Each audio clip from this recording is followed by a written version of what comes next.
E. Jeric Agosta. Like ka naman dyan, idol. Kabanata 1051. Gamit ang isang kamay sa likod at ang isa ay nakaunat, gumawa siya ng panimulang kilos at kinuyam si Golan. Mr. Ross, paki-enlighten ako. Isang matinding liwanag ang bumungad sa mga mata ni Colin.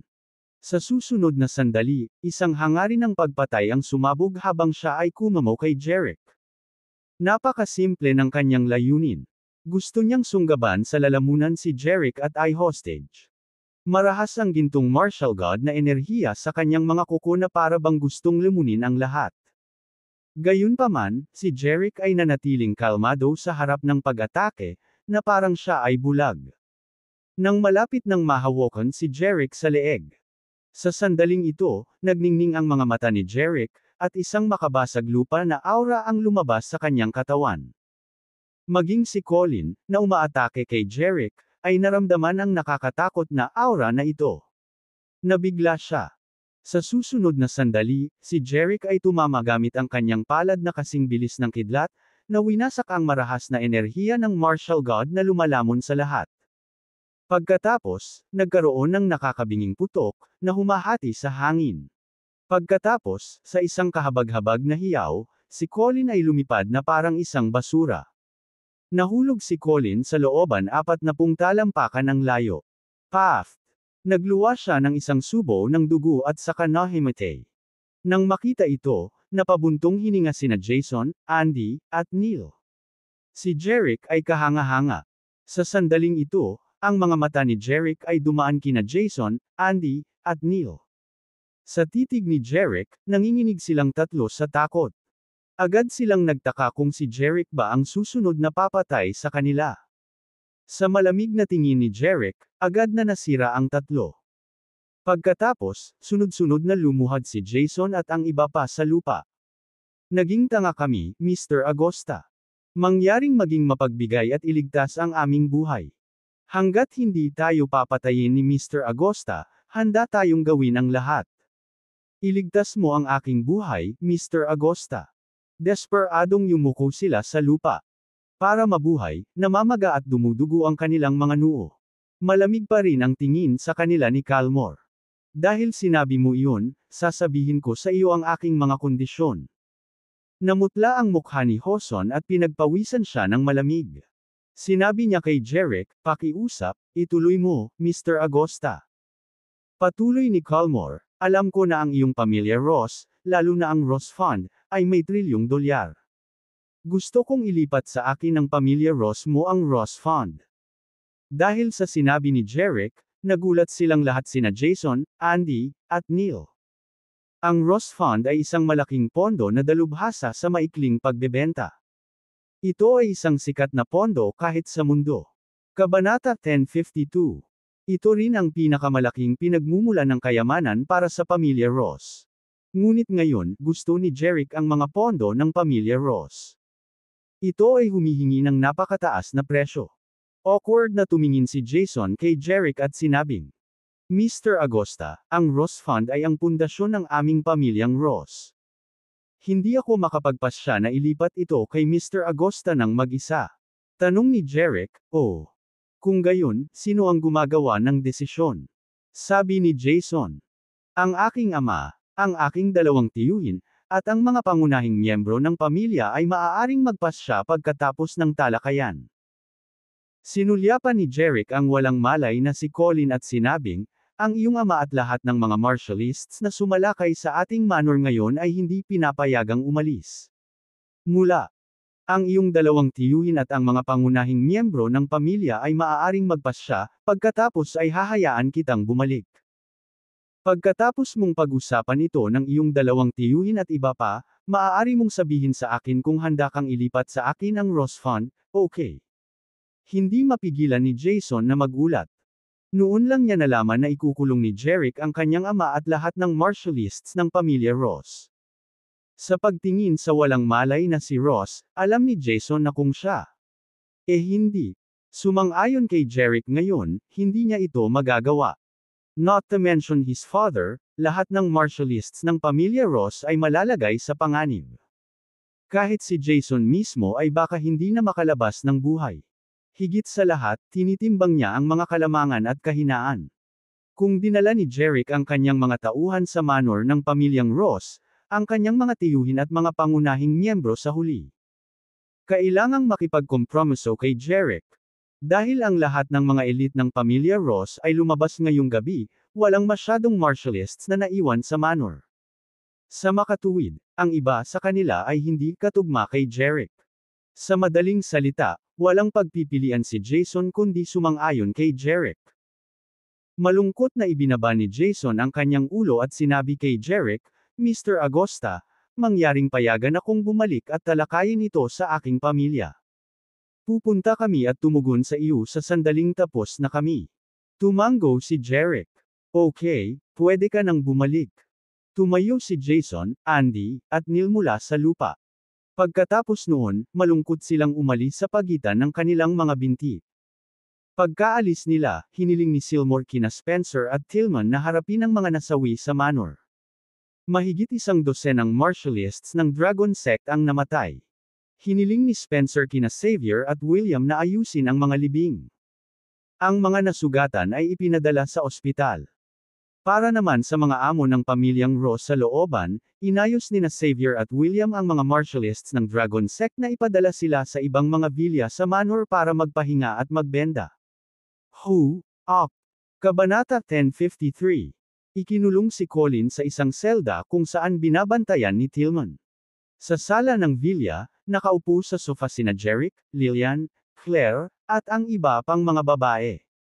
Sa oras na ito, pumasok sina Xavier at William kasama ang ilang master ng Dragon Sect. Sinuportahan ng mga martialists na ito ang 4 na martial god martialists kabilang si Diego, na mukhang nasasaktan at nahihirapan pa sa paglalakad. Sinabi ni Xavier kay Jerick, Mr. Agosta, gaya ng itinuro mo, dinala namin ang 4 na tao dito. Hiniling ni Jerick kay Xavier na dalhin dito ang 4 na martial god martialists. Tumango si Jerick.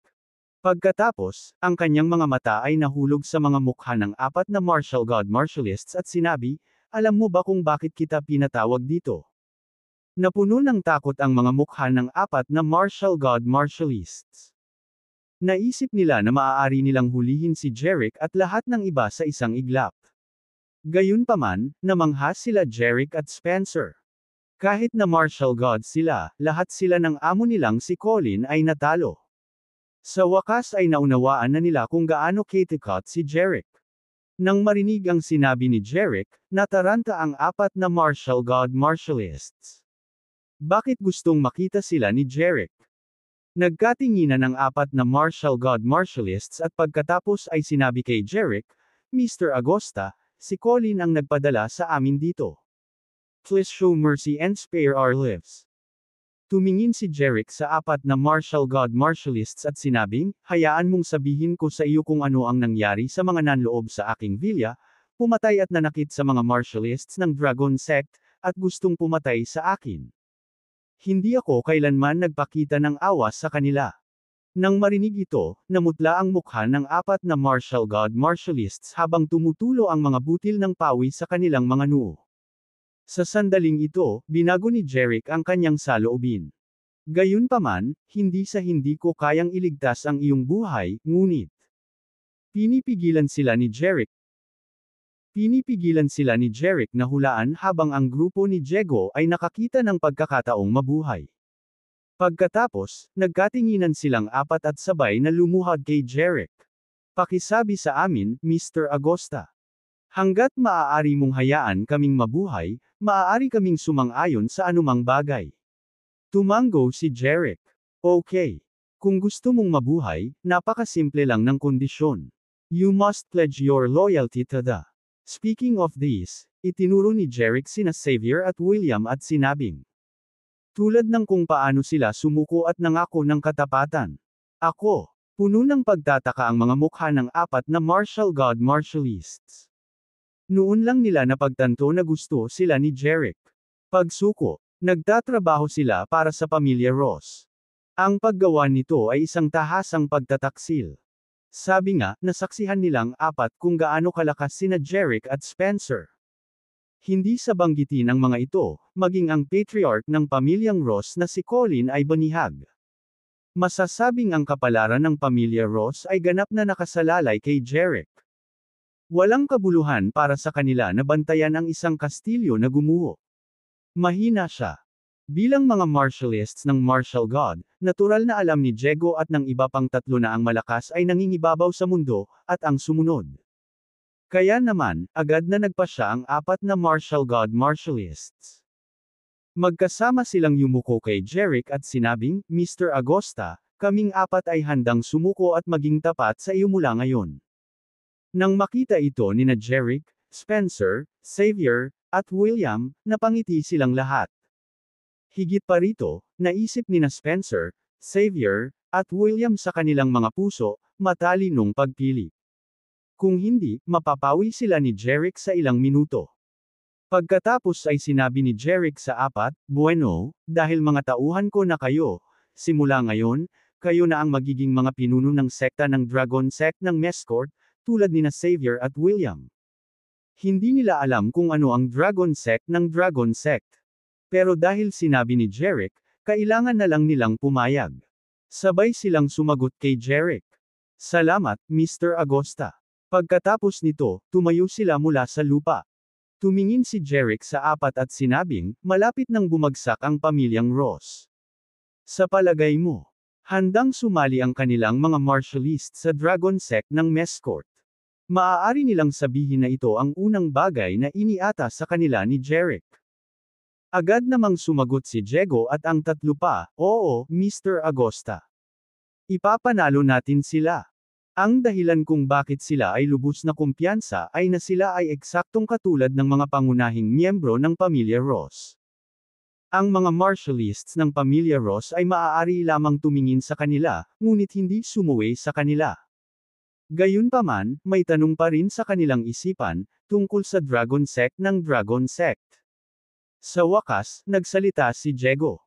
Mr. Agosta, ano ang Dragon Sect ng Mescourt? Kabanata 1054. Tumingin si Jeric kay Xavier at sinabing, Xavier, sabihin sa apat na bagong sect master ng Dragon Sect of Mescourt kung ano ang dragon. At sabihin din sa kanila ang tungkol sa Dragon Sect ng Eldoria. Nagsulot si Xavier kay Jeric at sumagot. Oo, Mr. Agosta. Pagkatapos, sinabi ni Xavier sa kanila na gusto ni Jeric na magtatag ng isang malaking set sa Mescourt, at kasama ang daan-daang masters ng pamilya Cuevas, itinatag ni Jeric ang Dragon Sect ng Mescohith. Pagkatapos, sinabi ni Xavier sa apat na tao kabilang si Dergo na si Jeric ang nagtatag ng apat na Dragon Sects sa Eldoria. Ang apat na Dragon Sects ay ang Oakhaven Dragon Sect, ang Central Dragon Sect, ang Fenceville Dragon Sect, at ang Sonsbury's Dragon Sect. Ang Dragon Sect ng Mescourt ay ang ikalimang sangay ng Dragon Sect at ang unang dayuhan. Matapos pakinggan ang paliwanag ni Xavier ay medyo nabigla pa silang apat. Hindi nila inaasahan na hindi lang sa Mescourt ang natamo ni Jeric kundi maging sa buong mundo. Ang Dragon Sect ng Eldoria na itinatag ni Jeric ay tila ang pinakamalaking puwersa sa Eldoria. Ang apat sa kanila ay nagkaroon ng isang buong bagong pagtingin sa lakas ni Jeric. Sabi ni Jeric kay Xavier. Kunin ang apat na sekta M. Ginagamot muna ang mga master. Tumango si Xavier at lumabas ng sala kasama ang apat. Si William at ilang martialists ng Dragon Sect ay umalis din sa villa. Pagkatapos ay tanging si Jeric, ang anim na babae, at si Spencer ang naiwan sa sala. Sa oras na ito, sa wakas ay hindi napigilan ni Claire na tanungin si Jeric, Jeric, bakit mo gusto ang pondo ng pamilya Ross? Sagot ni Jeric, ang Ross Fund ang pinakamalaking pinagkukunan ng kita ng pamilyang Ross. Ito rin ang pinakamahalagang kumpanya. Sinira ng pamilyang Ross ang ekonomiya ng maraming bansa sa pamamagitan ng Ross Fund sa pamamagitan ng short selling. Kapag tinanggal ko ang Ross Fund, ang salot ng mundo ay aalisin. Siyempre, hindi ko ginagawa ito para maalis ni Mescourt ang pamilya Ross. Gusto kong sugpuin ang pamilya Ross para hindi na nila tayo mabantaan sa hinaharap. Iyon ay maaaring mag-ugat sa kanila. Matapos marinig ang sinabi ni Jeric, naramdaman din ni Claire na napakatalino ni Jeric. Tama. Kung puputulan natin ang pinagmumulan ng kita ng Pamilya Ross at nasa kamay natin ang pinakamalaking negosyo ng Pamilya Ross, hindi na makakabangon muli ang Pamilya Ross. Tiningnan ni Caber si Claire at nagmamalasakit na sinabi, "Hat natatakot ako na kailangan mong magtrabaho ng higit pa pagkatapos kunin ang Ross Fund." Bukod sa Evermore Group sa bahay sa Mescout lang, pinamamahalaan na niya ang lahat ng kumpanya ng Pamilya Cuevas, pati na rin ang Ken Ida Company, at ngayon ay kukunin na niya ang Ross Fund. Kabanata 1055. Sa sobrang abala ni Claire ay napagod siya. Gayunpaman, si Clee, nanatiling kalmado at sinabi kay Jeric, "Jeric, ayos lang. Kakayanin ko." Magmula noong kinuha niya ang mga kumpanyang iyon, nasanay na si Claire na magtrabaho sa buong orasan. Bukod dito, mayroon siyang Hilin at Luna upang tulungan siya. Sa tulong nina Xavier, William, at ng iba pa, nakaya ni Claire ang pasanin ng walang anumang pag-aalala. Habang nag-uusap sina Jeric at Claire sa sala. Sa manor ng Pamilya Ross. Sa sala ng isang villa, nabigla si Zapata. "Ano?" Sinabi iyon ni Jeric. Seryoso itong kinumpirma ni Jason. "Opo lolo, nagsasabi po ako ng totoo. Kung ayaw niyo pong maniwala, pwede niyo pong itanong kina Neil at Andy." Matapos makatakas mula sa villa ni Jeric, sinabi agad ni Jason kay Zapata kung paano natalo ni Jeric ang kanyang ama at ang lahat ng martialists ng Pamilya Ross. Hindi na kailangang sabihin, ang kanyang sinabi ay lubhang nayanig kay Zapata. Gayunpaman, hindi nagtagal ay bumalik sa normal ang kanyang mukha, na parabang lahat ng ito ay nasa loob ng kanyang inaasahan. Pinayuhan niya si Colin na makipag-ugnayan sa iba pang higanteng pinansyal upang harapin si Jeric. Gayunpaman, ang kanyang manugang na lalaki ay nakaramdam ng tiwala at nagdala lamang ng 4 na martial god martialists at daan-daang martialists upang hamunin si Jeric. Dahil dito, nangyari ang inaalala ni Zapata. "Lolo, ano ang dapat nating gawin ngayon? Nasa kamay pa rin ni Jeric si tatay. Kung hindi natin ibibigay kay Jeric ang pondo, malalagay sa panganib si tatay at ang iba pang martialists ng Pamilya Ross," nag-aalalang sabi ni Jason kay Zapata. Ang mga mata ni Zapata ay kumislap sa malamig na liwanag habang sinabi niya, "Ang Ross Fund ay hindi maibibigay kay Jeric Agosta. Kapag nawala ang Ross Foundation, ang Pamilya Ross ay guguho tulad ng isang gusali. Hindi na ito magkakaroon ng epekto sa Mescourt." Nagpatuloy si Jason, "Lolo, paano natin iligtas ang aking ama at ang iba pa kung hindi natin ibibigay ang pondo?" Sinabi ni Zapata, "Dapat nating matutunan ang ating leksyon sa pagkakataong ito at huwag nang magkamali. Dapat nating tawagan ang iba pang malalaking pamilya sa Newville." Sinabi ni Jason, "Lolo, gusto mo bang hiramin ang kanilang kapangyarihan para makitungo kay Jeric Agosta?" Tumango si Zapata at sinabing, "Tama. Kailangan nating kumilos sa lalong madaling panahon. Maaari nating anyayahan ang mga patriarka ng pinakamayayamang pamilya sa Newville at humingi ng tulong sa kanila. Kung gayon magkakaroon tayo ng pagkakataon. Iligtas ang iyong ama at ang mga martialists ng Pamilya Ross. Lolo. Hahanapin ko ngayon ang mga tiyuhin at hihilingin sa kanila na anyayahan ang mga patriarch ng iba pang malalaking family sa lalong madaling panahon," sabi ni Jason. Tumango si Zapata. "Okay, sasamahan kita para makilala ang mga patriarch sa pagkakataong ito." Dati siyang patriarch ng mga maimpluwensyang pamilya ng Gold family sa Newville. Kaya naramdaman niya na sa ilang koneksyon, matagumpay niyang maimbitahan ang "Lolo, salamat. Ama, at ang iba pa ay maliligtas." Bakas sa mukha ni Jason ang saya. Sa araw na ito, binisita ni Jason, ang dalawang tiyuhin ni Jason, at si Zapata ang ilang maimpluwensyang pamilya sa Newville, na inanyayahan ang mga patriarka ng mga pamilyang ito. Makalipas ang ilang oras, 100 tao ang nakaupo sa sofa sa maluwag na sala ng villa ng Pamilya Ross. Bukod kina Zapata at Jason, mayroon ding mga tiyuhin ni Jason na nasa edad 50. Lahat sila ay nakasuot ng mga suit, mukhang marangal at kahit medyo solemn na. Alam na nila ang nangyari sa Pamilya Ross. Ang patriarch at daan-daang martialists ng pamilya Ross ay nahuli na ni Jeric. Ito ay isang bagay na hindi pa nangyari noon. Bukod sa kanilang apat, may 5 senior sa sofa. Siyempre, lahat sila ay dayuhan at matataba, nakaupo sa sofa na parang 5 burol. Nagpakita sila ng aura ng parehong business tycoon at isang mandirigma. Walang exception, lahat sila ay martial god martialists. Hobart, Mike, Kegel, Garst, at Jasper, malaking karangalan na nandito kayo ngayon. Napatingin si Zapata sa mga nakatatanda sa sofa na may ngiti sa labi. Ang 5 matatandang ito ay ang mga patriarka ng 5 malalaking pamilya sa Newville. Siyempre, tulad ng pamilyang Ross, ang kanila ay mga higanteng pinansyal din at kabilang sa nangungunang 10 mayayamang pamilya sa Mescourt. Nagtataka ako kung bakit gustong makasama tayo ni Zapata at ng pamilya Ross dito. Si Hobart, isa sa mga patriarka, ay bahagyang itinaas ang kanyang makapal na puting kilay at tumingin kay Zapata. Ang mga patriarch ay pumunta sa manor ng pamilya Ross dahil si Zapata, ang 2 vice-patriarch ng pamilya Ross, at ang Scion ay personal na dumating upang imbitahan sila para sa isang bagay na mahalaga. Sa sandaling sinabi ito ni Hobart, ang iba pang 4 na higanti ng negosyo, sina Mike, Kegel, Garst, at Jasper, lahat ay lumingon kay Zapata. Gusto nila. Para malaman din. Tumingin si Zapata sa 5 patriarka at sumagot, inimbitahan namin kayong lahat dito ngayon para gumawa ng malaking bagay. Silang 5 ay pawang mga business giant. Nang mabalitaan nilang may malaking business deal, lumiwanag ang kanilang mga mukha. Dude, anong klaseng big deal ito? Tumingin si Hobart kay Zapata at casual na nagtanong. Ang dahilan kung bakit niya tinawag si Zapata Dude ay ang pamilya Cuevas ay bumagsak, at alam niya na ang kanilang mga ari-arian ng trilyon ay kinuha. Ang ganitong down at out Zapata ay hindi ma-address bilang sir, di ba?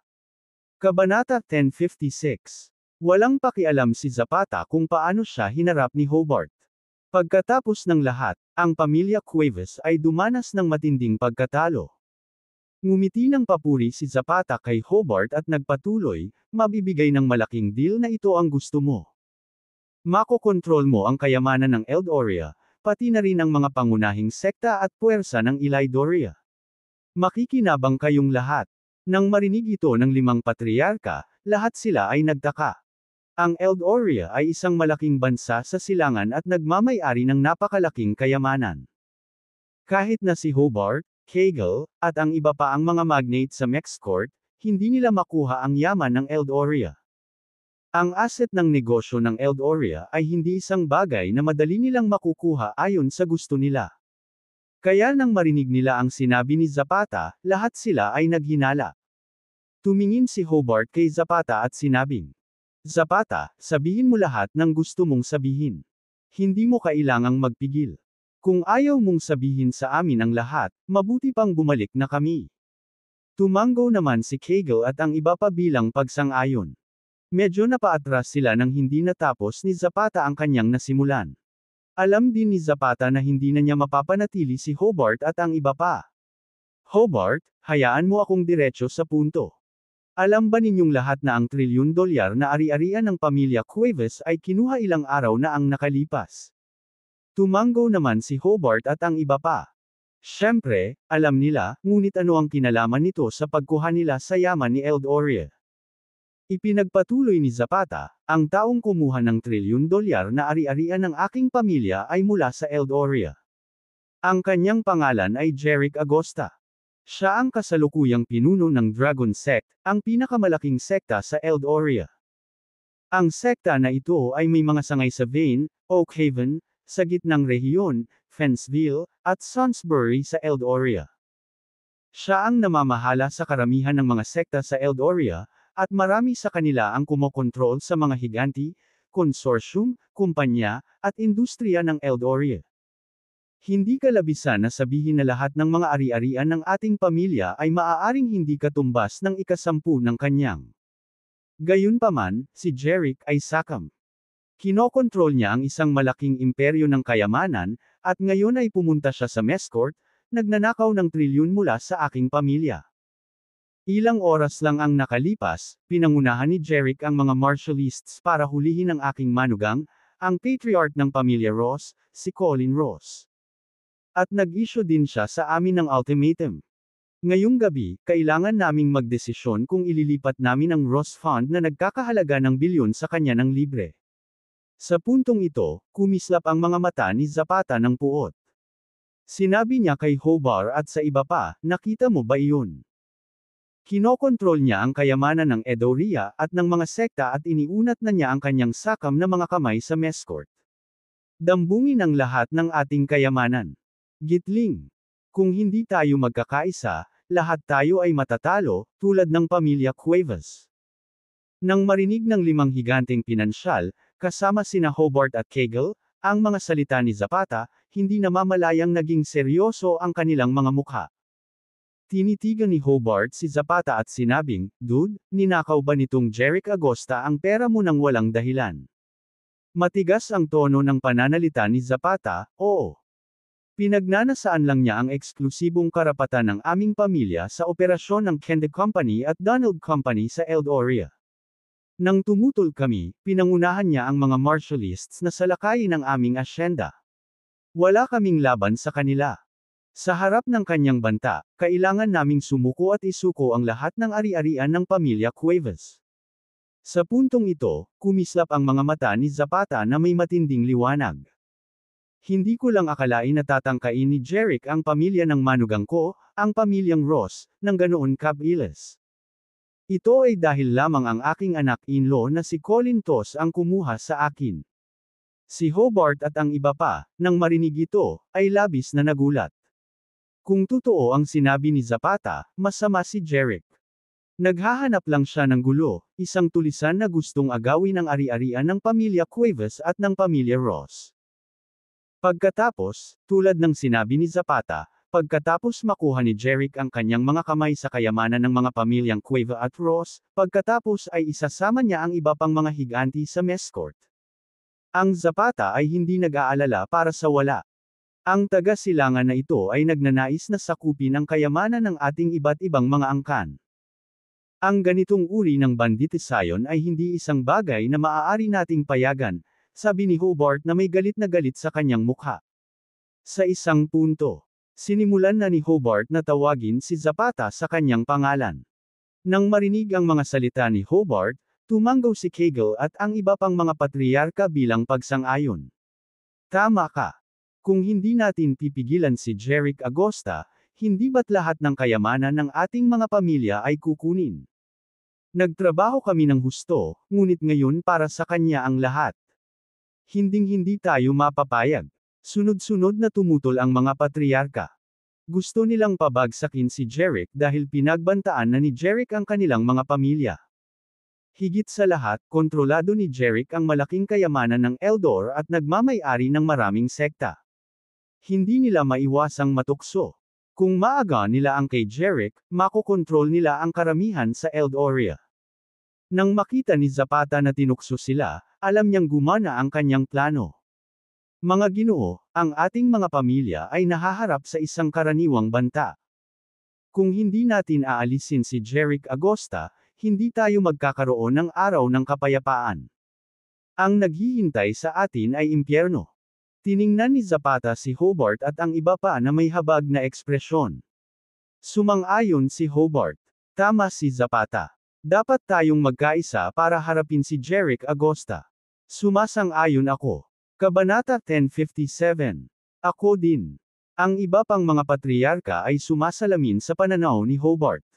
Nang makita ito, si Jason at ang kanyang mga tiyuhin, sina Luther Ross at Mal Ross, ay lumitaw na tuwang-tuwa.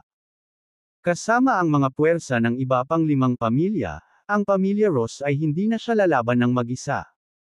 Bukod dito, kapag ang 5 pamilya ay nagtutulungan, walang paraan na manalo si Jeric. Malapit na. Tinalakay ni Zapata, mga tiyuhin ni Jason, at 5 pangunahing angkan ang isang diskarte. Dahil gabi na, hindi na nakapaghanda ang 5 major clan.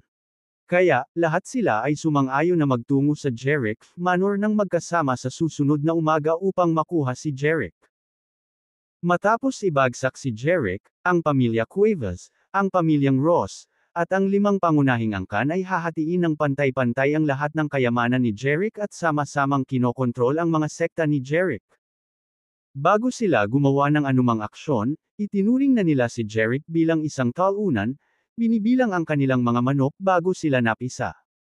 Matapos makita ni Zapan, Jason, at ng kanyang mga tiyuhin ang 5 patriarka, mukhang tuwang-tuwa sila.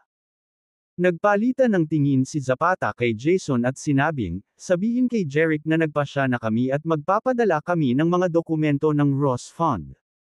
Bukas. Sa ganoong paraan. Hindi maghay-hinala si Jerick na mayroon tayong ibang plano. Tumango si Jason kay Zapata. Oo, Lolo. Ang taong maghahatid ng mensahe ay si Andy. Makalipas ang 12 minuto, nagmaneho si Andy sa manor ni Jerick kasama ang 2 bodyguard. Kabanata 1058. Kinaumagahan. Kung sila. Sa looban ng manor, pinangunahan nina Xavier at William ang lahat ng martialists ng Dragon Sect, na nakatayong mataimtim, na parabang nakaharap sila sa isang mabigat na kaaway. Nalaman nina Xavier at William mula kay Jerick na ibibigay ng pamilya Ross ang mga dokumento ng pondo, mga kasunduan, at iba pang mga papeles sa araw na iyon. Gayunpaman, pinaalalahanan din sila ni Jerick na bagamat natalo ang pamilya Ross, malamang na hindi sila susuko. Baka lumaban sila ng kaunti kapag iniabot ang Ross Fund. Sa makatuwid, sinabihan ni Jerick sina Xavier at William na mag-ingat. Natuwa naman sina Xavier at William. Kung ang pamilya Ross ay nang-ahas na lumaban sa huling pagkakataon, ipapaalam nila sa kanila kung ano ang pakiramdam ng kawalan ng pag-asa. Sa sandaling iyon, umalangaw-ngaw ang tunog ng mga sasakyan mula sa labas ng mansyon. Sa paghusga sa tunog, mayroong maraming kotse. Nagkatinginan sina Xavier at William. Alam nila na dapat ang pamilyang Ross iyon.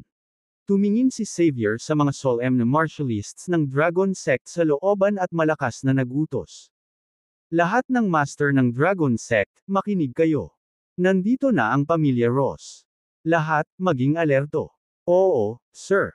Sa courtyard, sabay-sabay na sumagot ang mga Dragon Sect masters. Sabi ni William, buksan ang pinto at papasukin ang pamilya Ross. Kaagad-agad, mahigit 10 martialists ng Dragon Sect ang tumakbo papunta sa gate ng manor. Pagbukas ng gate ng manor, sunod-sunod na pumasok ang mga sasakyan.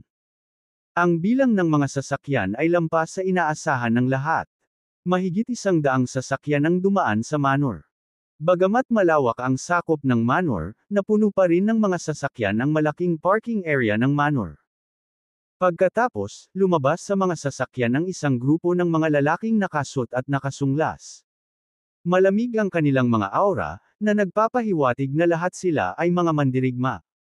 Natigilan sina Xavier at William. Napakaraming tao. Isang sulyap lang, at halos 6 hanggang 700 tao na ang nakikita nila. Nandoon lang ang pamilya Ross para iabot at pirmahan ang mga dokumento. Kailangan ba nila ng maraming tao? Higit pa sa mga taong dinala nila para manggulo noong nakaraang gabi. May nangyari. Parehong naalala nina Xavier at William na sinabi ni Jerick na maaaring lumaban sa huling pagkakataon ang pamilya Ross. Sa paghusga mula sa sitwasyon, ito ay halos totoo. Sa sandaling iyon, binuksan ng isang Marty A-list na nakasuot at salaming pang-araw ang mga pinto ng 2 Rolls-Royce sa gitna ng mga sasakyan.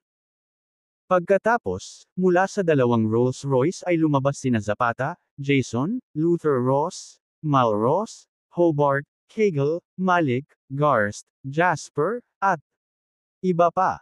Inaasahan nina Xavier at William sina Zapata at ang iba pang miyembro ng pamilya Ross.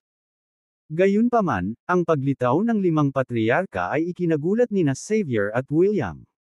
Naintindihan agad nila kung bakit napakaraming tao ang dumating. Hindi na kailangang sabihin, lahat ng mga martialists ay kabilang sa 5 pangunahing angkan. Pinangunahan nina Zapata, Hobart, at iba pa ang 6 hanggang 700 martialists patungo sa villa kung saan binabantayan sina Xavier at William. Nang makita ang napakaraming tao na lumilipat, ang mga nakapaligid na martialists ng Dragon Sect ay may napansin ding kakaiba at mabilis na nagtipon sa paligid ng villa. Pinuprotektahan nila ang pinakamalaki at pinakamarangyang villa sa manor. Ang dahilan kung bakit lahat ng mga martialists ng Dragon Sect ay nagtipon-tipon sa paligid ng villa na iyon ay doon nakatira si Jerick at ang kanyang 6 na kasintahan. Kailangan nilang protektahan si Jerick at ang kanyang mga babae. Malapit na. Si Zapata, Hobart, at ang 6 hanggang 7 daang master ay wala pang 15 talampakan ang layo mula sa mga martialists ng Dragon. Ang sekta. Sumigaw si Zapata, lahat, tumigil kayo. Agad na tumigil ang lahat ng mga martialists. Si Xavier, William, at lahat ng martialists ng Dragon Sect ay nagbabantay laban sa mabigat na kaaway. Hindi nila alam kung ano ang susunod na gagawin nina Zapata at Hobart. Kabanata 1059. Nakatitig si Zapata kina Xavier, William, at lahat ng martialists ng Dragon Sect ng buong alerto. Sumilay ang galit sa kanyang mga mata. Sina Xavier, William, at lahat ng Panginoon ng Dragon ay nagsilbi noon sa pamilya Cuevas. Sa sandaling bumagsak ang pamilya Cuevas, nangako ng katapatan sina Xavier, William, at lahat ng iba pang martialists kay Jerick. Iyon ay isang pagtataksil sa pamilya Cuevas. Paanong hindi kinasusuklaman ni Zapata ang mga taksil na iyon? Nais ni Zapata na mapatay niya silang lahat. Siyempre, hindi niya kaya. Nawala ang kanyang katayuan at maging ang kanyang martial arts sa kamay ni Jerick. Hindi niya nagawang patayin sina Xavier, William, at ang kanilang mga taga-sunod. Ngunit sa araw na iyon, 5 pangunahing angkan kasama ang lahat ng mga master ni Hobart na nagpadala doon. Kaya naman, nagkaroon si Zapata ng lahat ng dahilan upang maniwala na tutulungan nila siyang alisin ang mga taksil. Xavier, William, you will end up miserably since you betrayed the Cuevas family. Napatingin si Zapata kina Xavier at William at binalaan sila. Gayunpaman, hindi pinansin ng duo si Zapata. Sinulyapan lang ni Xavier si Zapata at ngumisi. Zapata, hindi ka namin pinagtaksilan. Remember when the Cuevas family fell apart? Di ba nangako ka kay Mr. Agosta na aalis ka sa Nuval? Pero napakarami namin. Hindi naman siguro kami makakasama sa inyo na walang natitira, di ba? Dapat ba kaming sumunod sa inyo at mamaalimo sa kalye? Sa sobrang galit ni Zapata ay itinuro niya si Xavier habang sinasakal ng galit ang kanyang mga salita. Ikaw. Sinubukan ni Hobart na pakalmayan si Zapata. Tumigil ka, Zapata. Hindi karapat-dapat na magtrabaho sa gayong maliit na prito. Huwag nating kalimutan ang ating negosyo dito. Saka lang kumalma si Zapata. Pagkatapos, sinabi ni Zapata kina Xavier at William, Hoy, kayong dalawang Alapiers, sabihin sa inyong Panginoon na nandito tayo, naghihintay sa kanya. Malamig na sanggal ni Xavier. Kili, hindi sinabi ni Mr. Agosta na gusto kanyang makita. Sinabi lang niya sa amin na darating ang pamilyang Ross para ibigay ang Ross Fund ngayon. Pagdating ng mga miyembro ng pamilya Ross, isasama namin sila sa loob. Ngunit ikaw, Zapata, ay hindi isang Ross. Bakit pa kita dadalhin kay Mr. Agosta? Ayaw itong iulat ni Xavier kay Jerick dahil hindi naman talaga sinabi ni Jerick na may makikita siyang sinuman mula sa labas ng pamilya Ross, at tinawag ni Zapata si Xavier na mga pangalan. Kabanata 1060. Sa paghusga mula sa sitwasyon, ito ay halos totoo. Sa sandaling iyon, binuksan ng isang Marty A-list na nakasut at salaming pang-araw ang mga pinto ng 2 Rolls-Royce sa gitna ng mga sasakyan. Pagkatapos, mula sa 2 Rolls-Royce ay lumabas sina Zapata, Jason, Luther Ross, Mal Ross, Hobart, Hegel, Malik, Garst, Jasper, at iba pa. Inaasahan nina Xavier at William sina Zapata at ang iba pang miyembro ng pamilya Ross. Gayunpaman, ang paglitaw ng 5 patriarka ay nagulat kina Xavier at William. Naintindihan agad nila kung bakit napakaraming tao ang dumating. Hindi na kailangang sabihin, lahat ng mga martialists ay kabilang sa 5 pangunahing angkan. Zapata, si Hobart, at ang iba ay umakay ng 6 hanggang 700 martialists patungo sa villa kung saan binabantayan sina Xavier at William. Nang makita ang napakaraming tao na lumilipat, ang mga nakapaligid na martialists ng Dragon Sect ay may napansin ding kakaiba at mabilis na nagtipon sa paligid ng villa. Pinuprotektahan nila ang pinakamalaki at pinakamarangyang villa sa Manor. Ang dahilan kung bakit lahat ng mga martialists ng Dragon Sect ay nagtipon-tipon sa paligid ng villa na iyon ay doon nakatira si Jerick at ang kanyang 6 na kasintahan. Kailangan nilang protektahan si Jerick at ang kanyang mga babae. Di nagtagal, si Zapata, Hobart, at ang 6 hanggang 700 master ay wala pang 15 talampakan ang layo mula sa mga martialists ng Dragon. Ang sekta. Sumigaw si Zapata, lahat, tumigil. Agad na huminto ang martialists. Si Xavier, William, at lahat ng martialists ng Dragon Sect ay nagbabantay laban sa mabigat na kaaway. Hindi nila alam kung ano ang susunod na gagawin nina Zapata at Hobart.